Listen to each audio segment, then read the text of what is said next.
Hey everybody, Pastor Matt here. I wanted to talk to you a little bit more about what I said at the end of the services on Sunday about modulation. So when it comes to a musical device, a modulation is when you switch key. Sometimes you may switch keys upwards, sometimes you may switch keys downward, but what it does, it leaves an effect on you that I would say, especially when it comes to congregational singing, it lets you dig in just a little bit. So I'm going to give you an example. I'm going to play Amazing Grace. I'm going to play it in one key. And then I'm going to let you know what's going to happen as we modulate into another key. And hopefully, even if you're not a music nerd like I am, that you'll still be able to pick up on what I'm talking about. So here's Amazing Grace, key of F, for those of you that are keeping score. Okay.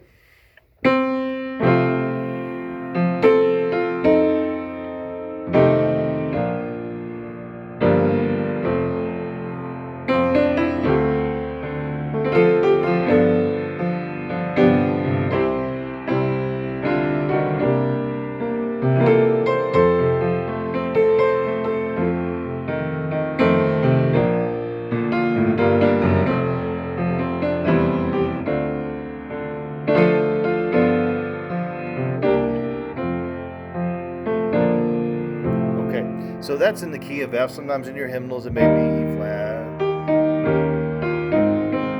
Okay, but it doesn't really matter. Well, the point is that every time we start singing, we sing it in a particular key, and a key is built around a particular scale. It's built around a scale. So the one that I picked was geared around the scale and the key of F, one flat F.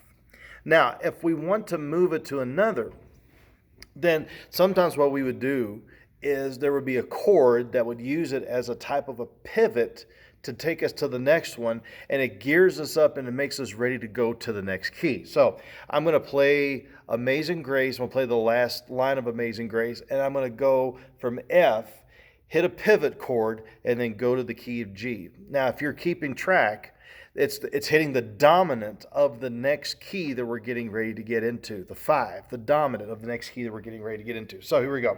Here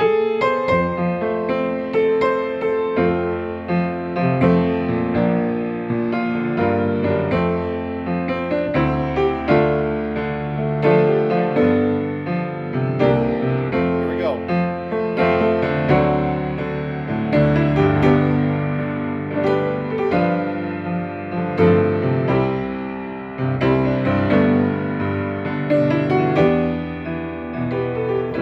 So you get the idea. Now, so what I did, dee da da dee, and then we boom. Now, when that chord is hit, I hope you can hear me over this, but it's grand piano. But when that chord is hit, there's something inside us that's like, whoa, what's getting ready to happen? What's going on? Well, what's getting ready to happen is we are now getting ready to get into a new key. And I've noticed that every time that we do that, people get into that next verse in that new key, and they really dig in. Now, you don't have to be a music guy to understand what's happening here, but okay, so I've spent a lot of time setting up really what I'm hoping will be the payoff of what this is that every time we come to church and every time we get into the Word, we're trying to help people modulate. We're trying to, when you hear something in the Word, you sing a song, you pray, you give, and there's something inside you that's like, oh, and you're ready to move on in a different key, singing the same sweet song of salvation, but in a different key, and you're ready to go and you're ready to move. So just think about that pivot. What are some things in your life that are pivots for you? It's maybe somebody coming along and encouraging you. Like, remember what I mean by the pivot?